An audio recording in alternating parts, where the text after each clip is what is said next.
May 9th, 1941. North Atlantic. The sea between Iceland and the British Isles. Salt spray chewed at wool collars, and the air tasted of cold oil and iron. On the quarterdeck of HMS Bulldog, men in oilskins moved like clockwork around a dark, listing shape. A U-boat riding low, its hull a sleek black scar against slate water.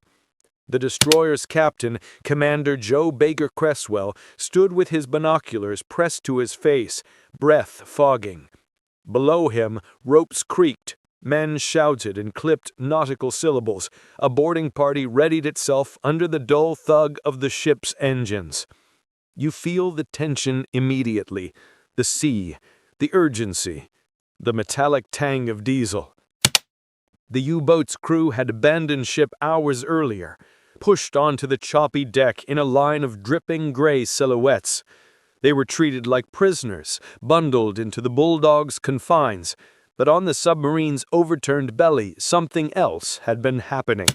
Frantic hands with knives and breath held, papers being ripped free, small metal boxes shoved into canvas sacks. There was always that hope and fear that something vital could be lost beneath the waves. When the boarding party slipped down the gangway onto the U-boat's casing, the world narrowed to a tunnel of steel and the hiss of escape valves. The interior of the U-boat smelled of urine and machine grease. The light was a weak greenish thing. A petty officer with numb, frozen fingers kicked open a hatch and cursed. There it was, half hidden under a tarpaulin. A machine of black bakelite and brass, a tangle of rotors and gears, with a keyboard small as a typewriter's. It looked ordinary. It looked obscene. Enigma, someone breathed. Orders came in a clipped staccato. The boarding party moved fast, cutting away boxes and tins, scooping up notebooks and logbooks damp with seawater. In the chaos, the crew of the German U-boat tried to scuttle machinery, but the Bulldog's men were quicker.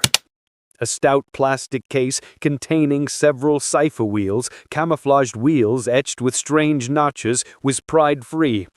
It would take weeks to understand why those wheels mattered, weeks in which men at a government yard in Bletchley Park would sit back and listen as oceans of coded speech were suddenly made to sound like conversation.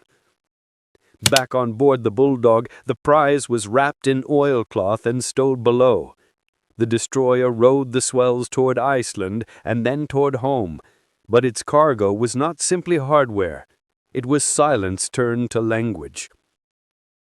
The commanding officers moved like priests guarding a relic. The Enigma machine itself gave off the faint smell of old metal and machine oil. It had a weight that seemed to pull at the eye of anyone who looked too long. Someone lit a cigarette and then stamped it out, as if afraid of speaking out loud. Across England, at a neater, a quieter hub in Buckinghamshire, a small boxy estate of brick and hedgerow was busier than its appearance suggested. Bletchley Park, orderly and green by daylight, contained rooms that hummed with a different noise. The scratch of pencils, the muttered exchange of initials, the low mechanical clunk of experimental devices. A glazed sign might have read Government Code and Cipher School, but that official label did little to capture the fever beneath it. In one of the huts, a lanky man in a rumpled suit took off his coat, folded it on the back of a chair, and watched a steaming cup of tea go cold. Alan Turing was not the only name you would hear there.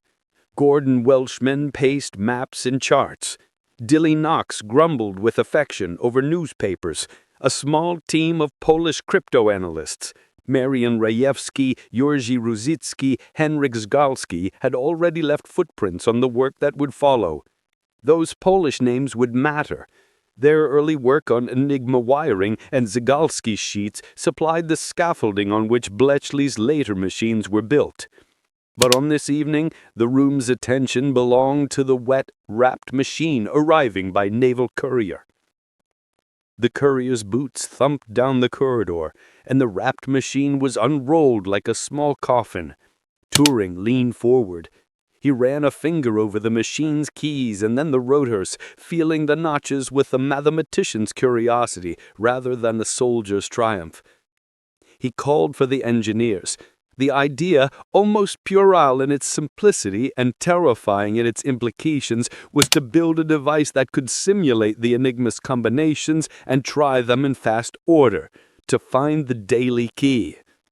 They called the machines bombs, after an earlier Polish device. The name carried a quiet lineage of problem-solving across borders and across years. You can see the room.